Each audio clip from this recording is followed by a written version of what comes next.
Today, I want to talk about something we often shy away from, something we prefer to sweep under the rug. I want to talk about the silent pain carried by women, the kind that goes unnoticed, unacknowledged, and most painfully unspoken. You see, there is a particular kind of strength in the woman who carries her pain in silence. It's not the strength that gets celebrated in movies or written about in novels. It's a quieter, raw kind of strength. It's the woman who smiles through her tears, who offers comfort when she needs it the most, who stands firm when everything inside her feels like it's crumbling. We see her, we all know her, maybe we are her dot. There's a profound, often invisible strength in the woman who carries her pain in silence. It's the kind of strength that goes unnoticed because it doesn't look like what we usually celebrate. It's not the loud, victorious triumph that makes headlines. Instead, it's quiet, enduring, and deeply personal. It's the strength that comes from holding back tears when she wants to break down, from offering a smile when her heart is heavy, from keeping it together when everything inside her feels like it's falling apart. It's a strength forged in the depths of her soul, built up layer by layer, experience by experience, each time she swallows her hurt instead of voicing it. For many women, this silent pain becomes a part of their daily existence. It's not something they choose, but rather something that becomes ingrained, a learned response to a world that often doesn't have the time or space to listen to their struggles. From a young age, girls are taught to be good, to be caretakers, to be resilient, to put others' needs before their own. They learn quickly that showing pain or admitting struggle can be seen as a sign of weakness. And so they internalize it. They learn to carry their burdens without complaint, to shoulder the weight of their struggles in silence, believing that this is what strength looks like. This hidden strength is often fueled by fear of judgment, fear of appearing weak, fear of not living up to the expectations placed upon them.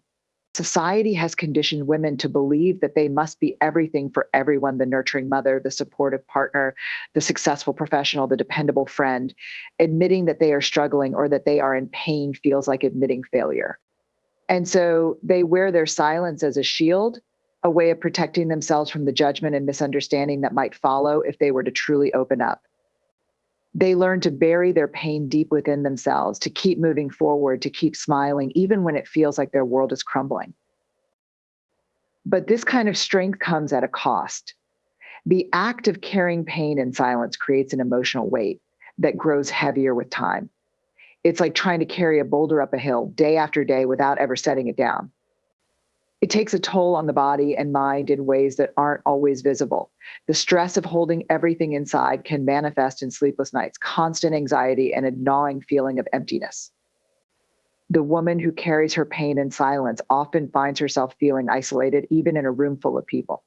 She might smile and engage in conversation, but there's a part of her that feels disconnected, as though she's moving through life with a barrier between herself and the world around her. This silence can also lead to a sense of internal conflict. On the surface, she appears strong and composed, but beneath that facade lies a storm of emotions: hurt, sadness, frustration, anger. She might find herself caught in a cycle of self-criticism, wondering why she can't just get over her feelings or why she can't seem to be as carefree and happy as everyone else seems to be. This inner turmoil is exhausting, draining her of energy and making it even harder for her to reach out for help or to let her guard down.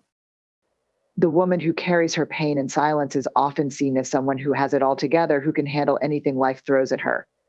People might admire her for her strength and resilience, for her ability to push through tough times without ever breaking down. They might even come to her for advice or support, seeing her as a pillar of strength. But what they don't see is the cost of that strength: the nights she spends crying into her pillow, the moments of doubt and fear that she hides away, the pain that she swallows every time she says, "I'm fine," when she's anything but fine. Despite the emotional toll, this hidden strength is not without purpose. It's a survival mechanism, a way of coping in a world that doesn't always offer a safe space for vulnerability. It's a testament to her resilience, to her ability to keep going even when everything feels like it's falling apart. But this survival mechanism, this silence, can become a cage. It traps her in a pattern of enduring rather than healing, of surviving rather than truly living. The longer she carries her pain in silence, the harder it becomes to let it go, to allow herself to be vulnerable, to show the world the cracks in her armor. She may tell herself that she's protecting those around her by keeping her pain hidden, that she's being strong for them, sparing them the burden of her struggles. But in reality, she's the one bearing the burden alone. And that's the tragedy of this hidden strength that becomes a form of self sacrifice, a way of putting her own needs and well being last.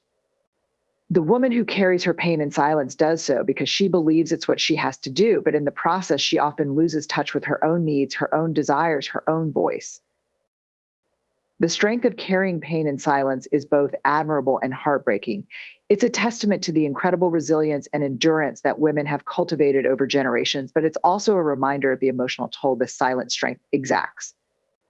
It's a kind of strength that deserves to be acknowledged, to be seen, not so it can be glorified, but so that it can be understood for what it truly is: a coping mechanism, a survival strategy, a way of getting through each day in a world that often leaves little room for women to be anything but strong. This strength, while powerful, is not sustainable. It's a strength born out of necessity rather than choice, a strength that, in the end, needs to be met with compassion, understanding, and a willingness to listen to the unspoken pain it carries. Silence, when it comes to pain, is not just a passive act of keeping quiet. It is an active process of suppression, a deliberate choice to hold back words that need to be spoken. For many women, this silence is not a choice made out of desire, but out of necessity. It is a decision shaped by fear, by cultural expectations, and by the harsh realities of a world that often sees vulnerability as a weakness rather than a strength. The cost of this silence is immense, affecting the very core of a woman's mental, emotional, and even physical well being. The most immediate cost of silence is the emotional toll it takes. When a woman keeps her pain to herself, it doesn't just disappear. Instead, it festers. It transforms into a heavy burden that she carries with her everywhere she goes. The pain she hides begins to manifest in subtle but powerful ways. It can show up as anxiety, a constant sense of worry that follows her like a shadow. It can morph into depression, a persistent feeling of sadness or numbness that she cannot shake. By not voicing her pain, she internalizes it, letting it seep into her self-perception and self-worth.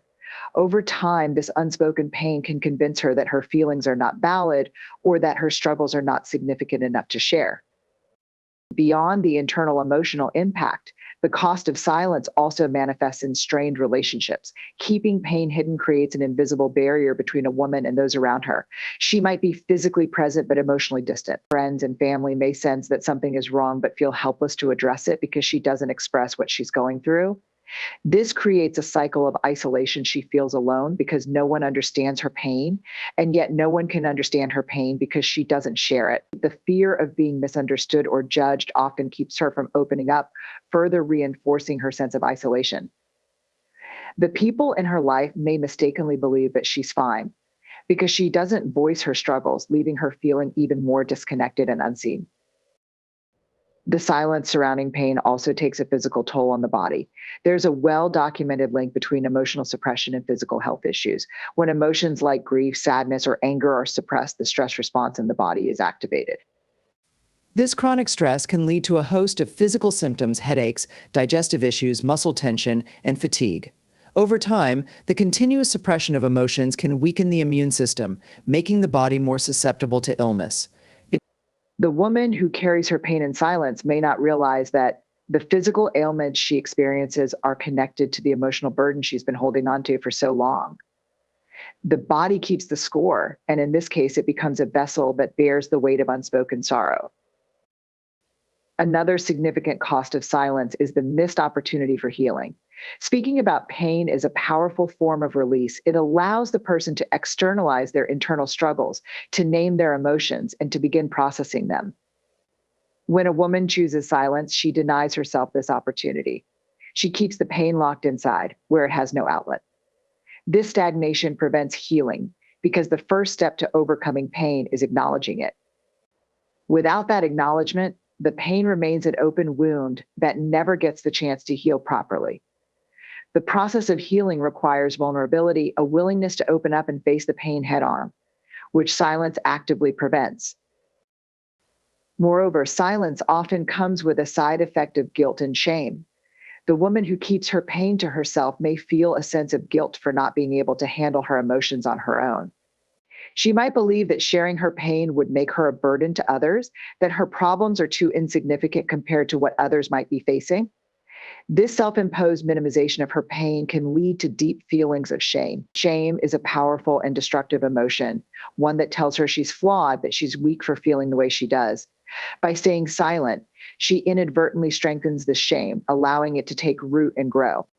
It becomes a cycle. The more she feels ashamed, the less likely she is to speak up, and the less she speaks up, the more the shame intensifies. The societal expectations placed on women exacerbate this cycle of silence. Women are often expected to be caretakers, to prioritize the needs of others over their own, to be strong and selfless. Expressing pain or struggle is sometimes seen as a deviation from these expectations. The cultural narrative tells women that they should be able to handle their problems without complaint, that they should maintain composure at all times. This pressure to conform to an ideal of quiet strength pushes women to swallow their pain, to suppress their emotions, and to carry on as though nothing is wrong. It's a narrative that values stoicism over expression, silence over vulnerability, and in doing so, it compounds the emotional cost. The longer this silence continues, the more ingrained it becomes. It starts to feel like the natural state of being, making it even harder to break out of. The act of speaking up begins to feel foreign, risky, even terrifying. The fear of being judged or misunderstood grows stronger the longer the silence persists. By the time a woman might consider opening up, she's already convinced herself that no one would want to hear her pain, that her struggles aren't worth sharing, or that it's too late for her to start voicing her emotions. This entrenched silence becomes a prison, locking her away from the connection and empathy she so desperately needs. The cost of silence is not just an individual burden, but a collective loss. When women keep their pain hidden, their stories go untold, their experience is unheard.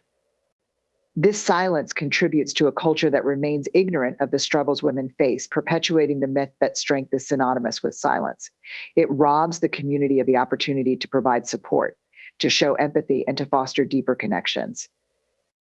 In the end, the cost of silence is paid not only by the woman herself, but by everyone who misses the chance to truly know her, to understand her struggles, and to offer her the compassion she deserves.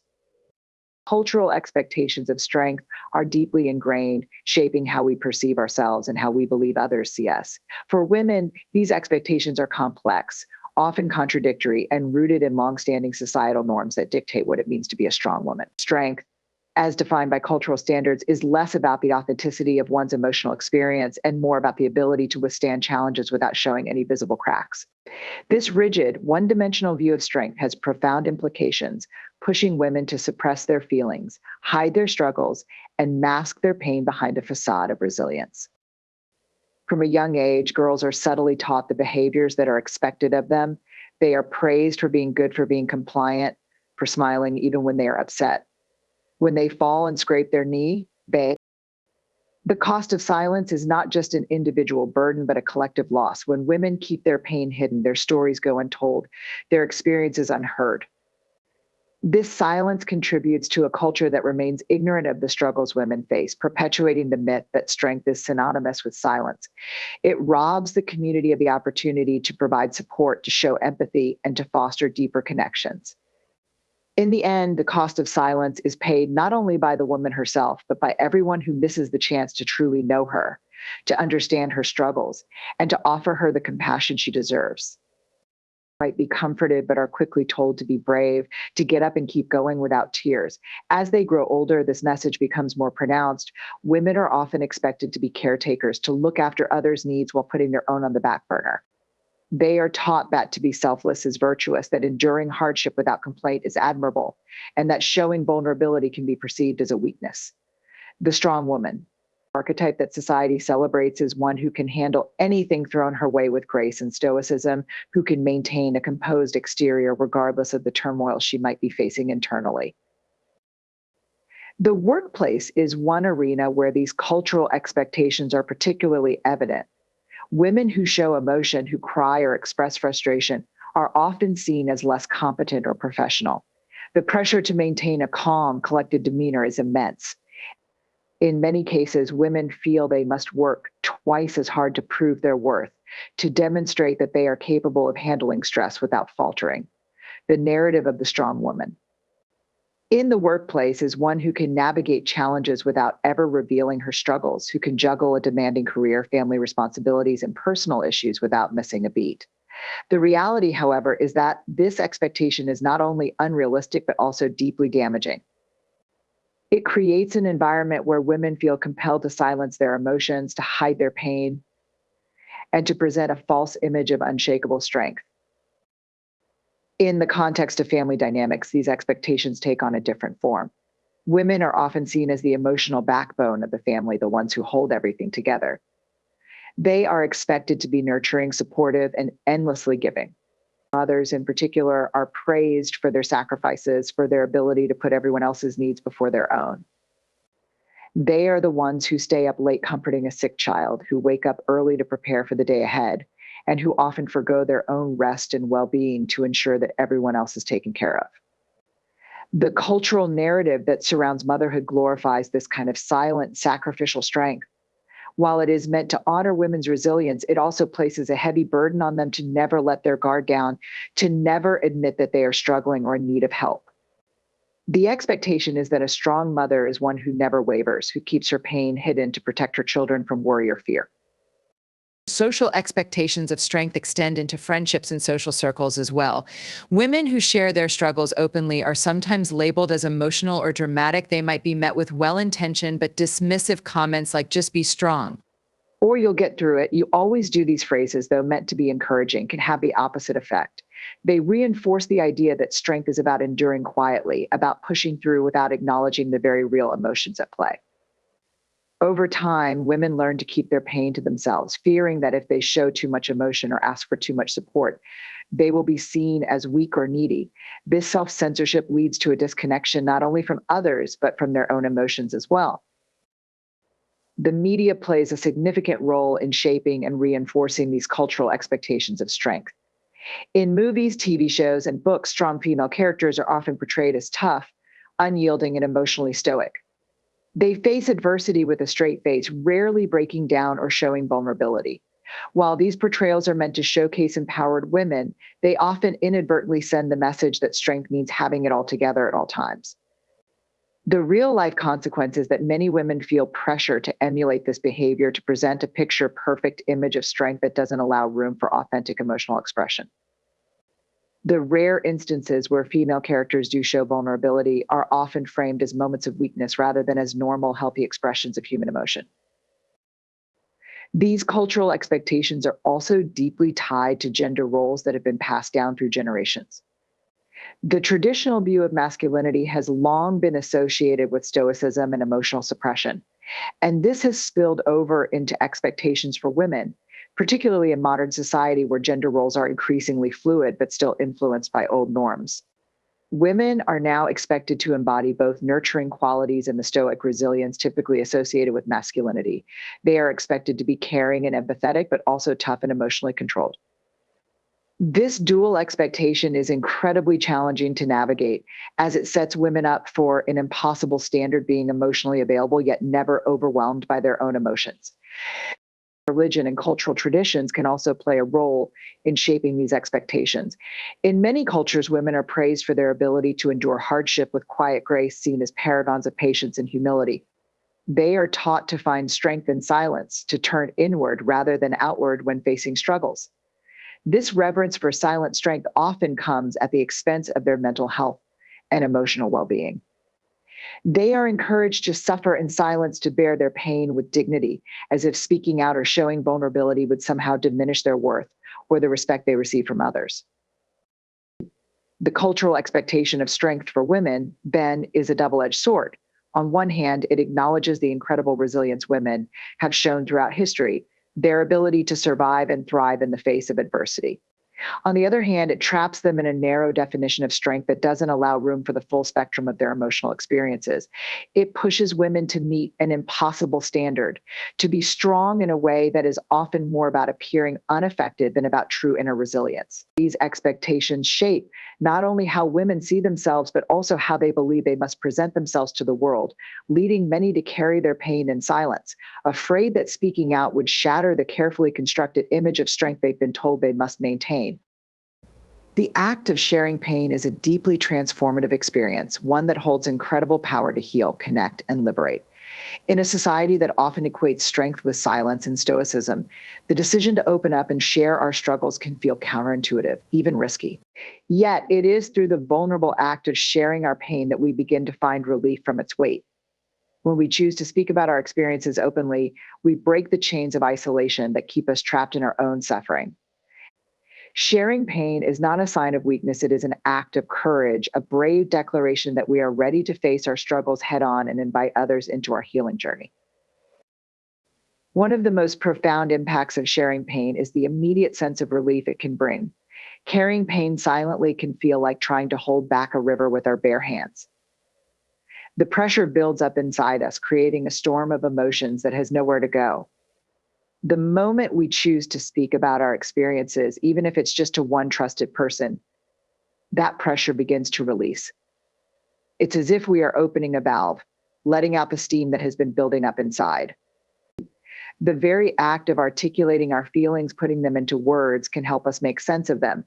It gives shape to what was previously a swirling, chaotic mass of emotions. In naming our pain, we start to understand it better. And in understanding it, we take the first step toward healing.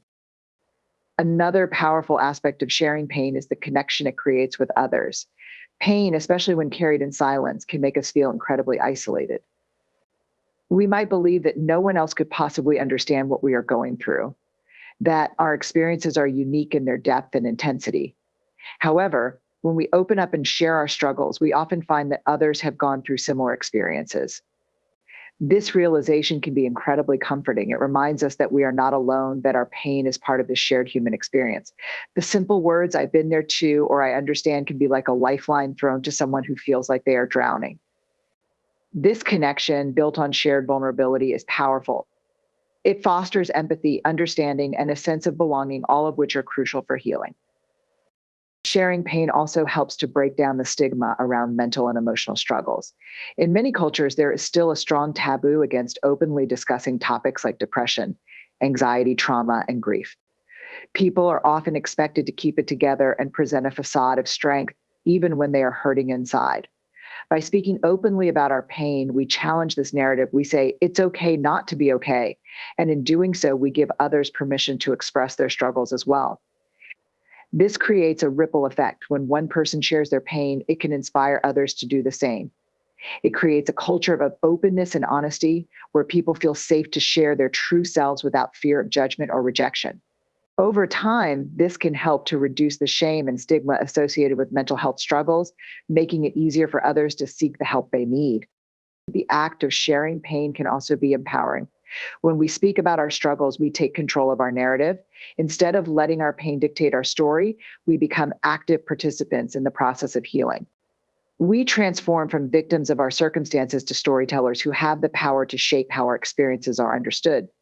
This shift in perspective can be incredibly liberating. It allows us to reclaim parts of ourselves that may have been lost in the depths of our suffering. By sharing our pain, we acknowledge its existence, but we also assert our strength in facing it. It is a way of saying, this is what happened to me, but it does not define me. Finally, the power of sharing pain lies in its potential to inspire and support others. When we speak openly about our struggles, we become a source of hope for those who are facing similar challenges. Our story can serve as a reminder that it is possible to survive, to heal, and to find joy again. We never know who might be listening or how our words might impact them. By sharing our pain, we contribute to a culture of compassion and understanding where people feel less alone in their struggles. It is an act of service, a way of saying, you are not alone in this. I've been there and I made it through, and you can too. This shared experience of vulnerability and connection is what ultimately allows healing to take place, not just for ourselves, but for everyone who is touched by our story. Creating safe spaces for vulnerability is essential in fostering a society where individuals feel comfortable sharing their authentic selves without fear of judgment or rejection. A safe space is not just a physical environment, it is an emotional and psychological atmosphere where people feel secure enough to express their true thoughts, feelings, and experiences. In a world where vulnerability is often equated with weakness, the creation of these spaces becomes a powerful act of resistance against societal norms that demand stoicism and emotional suppression. The process of building such environments requires empathy, active listening, and a commitment to breaking down barriers that prevent open communication. The foundation of a safe space begins with empathy, the ability to understand and share the feelings of another person. Empathy creates a bridge between individuals, allowing for a deeper connection that transcends surface level interactions. When we approach others with empathy, we signal to them that their experiences matter, that their emotions are valid, and that we are willing to listen without trying to fix or judge them. This sense of being heard and understood is fundamental to creating a safe environment. It allows people to open up, to share parts of themselves that they might usually keep hidden. Empathy does not require us to have experienced the exact same situation as someone else, rather. It requires us to listen with an open heart and a willingness to understand their unique perspective. Active listening is another crucial component in creating safe spaces for vulnerability. In many conversations, especially in a fast-paced, distracted world, we tend to listen with the intent to respond rather than to truly understand. Active listening involves being fully present in the moment, paying attention not only to the words being spoken, but also to the emotions behind them.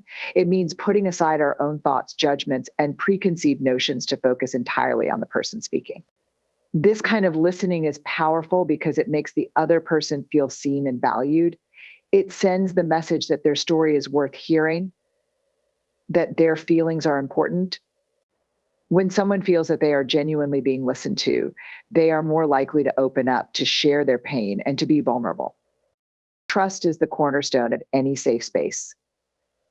Without trust, vulnerability becomes impossible. Building trust takes time and consistency. It requires showing up for others in meaningful ways, being reliable, and demonstrating that we can be counted on to hold their stories with care. Trust is built through small, everyday actions, keeping confidences, following through on promises, and responding with kindness and compassion when someone shares something personal. When people feel they can trust those around them, they are more likely to take the risk of being vulnerable. They know that their honesty will be met with support rather than criticism, and this reassurance gives them the courage to open up about their struggles. Creating safe spaces also involves a commitment to non-judgment. In our society, people often fear being judged for their thoughts, feelings, or experiences, especially when these do not align with societal norms or expectations. This fear of judgment can be a significant barrier to vulnerability, preventing individuals from sharing their true selves. To create a non-judgmental environment, we must actively work to suspend our biases and refrain from making assumptions about others. It means listening with an open mind, acknowledging that we do not have all the answers, and accepting that others' experiences are valid, even if they differ from our own. This approach helps to create a space where people feel safe to express their feelings without worrying about being criticized or dismissed. In addition to empathy, active listening, trust, and non-judgment, it is essential to create a culture of mutual respect within safe spaces. Respect involves recognizing the inherent worth and dignity of every person, regardless of their background, beliefs, or experiences. It means treating people with kindness and consideration, even when we do not fully understand or agree with their perspective. Mutual respect creates a foundation for open, honest communication, allowing people to feel comfortable sharing their thoughts and feelings. When individuals feel respected, they are more likely to engage in meaningful dialogue and to share their experiences without fear of being dismissed or devalued. A crucial aspect of fostering safe spaces for vulnerability is normalizing the expression of emotions. In many cultures, showing emotions, especially those perceived as negative like sadness, anger, or fear, is often stigmatized. People are encouraged to keep a stiff upper lip, to hide their pain, and to present a facade of strength. This cultural expectation creates a barrier to vulnerability, as individuals may feel ashamed or embarrassed to express their true feelings. To create a safe space, it is important to challenge these norms and to encourage emotional expression. This can be done by modeling vulnerability ourselves, by sharing our own struggles and emotions openly and honestly. When we are willing to be vulnerable, we signal to others that it is okay for them to do the same. This helps to break down the stigma around emotional expression and creates an environment where people feel free to be their authentic selves. Facilitating open dialogue is another key element in building safe spaces for vulnerability. This involves creating opportunities for people to share their stories and experiences in a supportive and structured way. Whether it's through group discussions, support circles, or one-on-one conversations, providing a platform for open dialogue allows individuals to voice their feelings and be heard. It is important in these settings to set clear guidelines that prioritize respect, confidentiality, and active listening. By establishing these norms, we help to ensure that everyone feels comfortable participating and that the space remains a safe and supportive environment. Lastly, it's essential to understand that creating safe spaces is an ongoing process that requires continuous effort and reflection. It's not something that can be achieved overnight or maintained without intentional actions. We must be willing to adapt, to listen to feedback, and to learn from our mistakes. It involves a collective effort where everyone is responsible for contributing to a supportive environment. By prioritizing empathy, active listening, trust, respect, and open dialogue, we can cultivate spaces where vulnerability is not only accepted but embraced. In these spaces, people can share their pain, find comfort and connection, and begin the healing process together.